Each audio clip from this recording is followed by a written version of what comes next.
Hello दोस्तों। यहाँ पे हम लोग सेम क्वेश्चन पेपर का क्वेश्चन नंबर 1 भी लेंगे। क्वेश्चन नंबर 1 भी, क्वेश्चन नंबर 1 भी जो है, let me first read what is the question number 1 भी।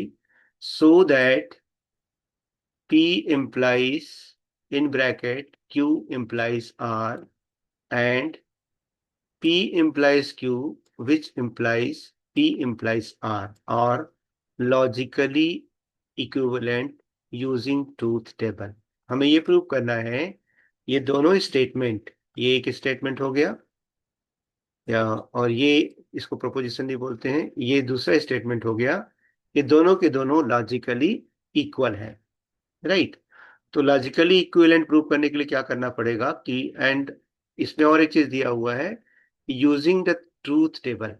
तो हमें क्या करना है, इन दोनों एक्सप्रेशंस का ट्रूथ टेबल बनाना है एंड फाइनली चेक करना है कि ये दोनों के value truth table, truth values of both the expression are exactly same or not.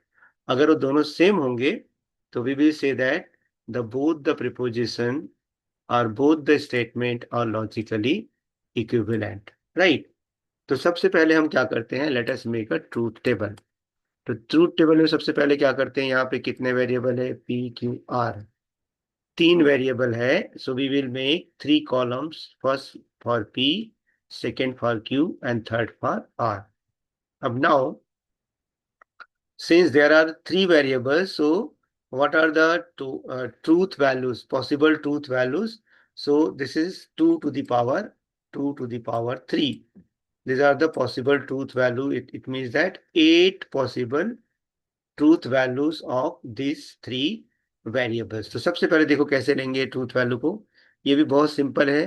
पहले लेंगे टी टी टी, राइट, फिर T T F, then T F T. तो एक काम ऐसे कर सकते हैं हम लोग इसको एर और समझने के लिए। पहले हम क्या लेंगे, 4 बार टी लेंगे पी को, फिर 4 बार एफ लेंगे पी का, तो टोटल 8 हो गया। दूसरा क्यू में क्या करेंगे, 2 बार टी लेंगे, फिर 2 बार एफ लेंगे, फिर 2 बार फिर टी लेंगे और फिर 2 बार एफ लेंगे, है ना। कई बार ऐसा लगता है ना कि 8 जो कॉम्बिनेशन बनेंगे वो कौन कौन से बनेंगे, तो इस तरह से हम लोग इसको याद कर सकते हैं। फिर तीसरा आर के लिए क्या करना है, इसको टी से चालू करना है, T F T F T F and T F. तो याद रहेगा दोस्तों, पहले क्या करना है, 4 बार टी और 4 बार फास्ट लेना है पी के लिए, क्यू के लिए 2 बार टी, 2 बार एफ, 2 बार टी, 2 बार एफ, और आर के लिए T F T F T F T F T F T F, ऐसे हमें लेना है। तो ये हमारा ट्रूथ वैल्यू का जो परफेक्ट कॉम्बिनेशन है, 8 कॉम्बिनेशन, वो हम क्या कर सकते हैं यहाँ पे शो कर सकते हैं। अब अब सबसे पहले हमें क्या करना है, पी क्यू इम्प्लाइज आर, ये देखो क्यू इम्प्लाइज आर है। तो यहाँ पे देखो P implies Q is false only when P is equal to true and Q is equal to F, otherwise it is always true। तो जैसे यहाँ पे देखो Q implies R, Q implies R is false only when Q is equal to T but R is equal to false। तो देखो यहाँ पे, चलो 1 by 1 जाते हैं। सबसे पहले आते हैं Q and R। तो T implies T is T, right। T implies F, true implies false is false. F implies true is true. F implies F is true. T implies T is T. T implies false is false. F implies T is T. And F implies F is also T। तो इस तरह से पहला Q implies R निकल गया। अब दूसरा, अब हम क्या करेंगे, P implies Q implies R, मतलब ये P हो गया और इसको इसके साथ कनेक्ट करेंगे। तो T implies T is equal to T, T implies F equal to false, T implies T which is equal to T, T implies T is equal to T, F implies T is equal to T, F implies F is equal to T, F implies T is equal to T, and F implies T is equal to T। तो ये हो गया दोस्तों truth value of P implies Q implies R. Okay, now second check करते हैं। अभी हमें दूसरी की वैल्यू निकालना है, ट्रूथ वैल्यू। तो इसमें क्या क्या है, पी इम्प्लाइज क्यू है और पी इम्प्लाइज आर है। तो सबसे पहले पी इम्प्लाइज क्यू निकालते हैं, P implies Q. So T implies T, T implies T is T, T implies T is T, T implies F is F, T implies F is F, F implies T, F implies T, F implies F, and F implies F. All will become true. So I think ये भी सबको clear हो गया होगा। ठीक है, दूसरा जो है, अब P implies R निकालेंगे। P implies R, ये P हो गया और ये R हो गया।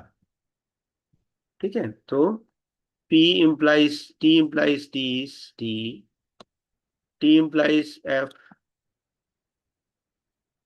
T implies F is equal to, T implies F is equal to F, T implies T is equal to T,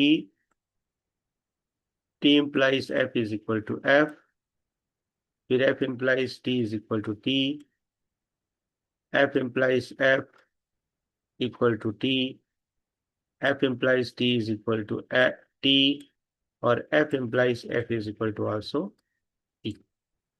ठीक है, अब क्या करेंगे, P implies Q, ये है ना, P implies Q implies R। तो T implies T is T, T implies false is false, F implies T is T, F implies F is equal to true, T implies T, which gives us two value, T is T, T is T, and T is T। So now, तो इस तरह से दोस्तों हम लोगों ने दोनों जो एक्सप्रेशंस दिए हुए हैं, P implies Q implies R और P implies Q whole implies P implies R, दोनों को हमने क्या कर लिया, ट्रूथ टेबल फाइंड आउट कर लिया। अब हमें चेक करना है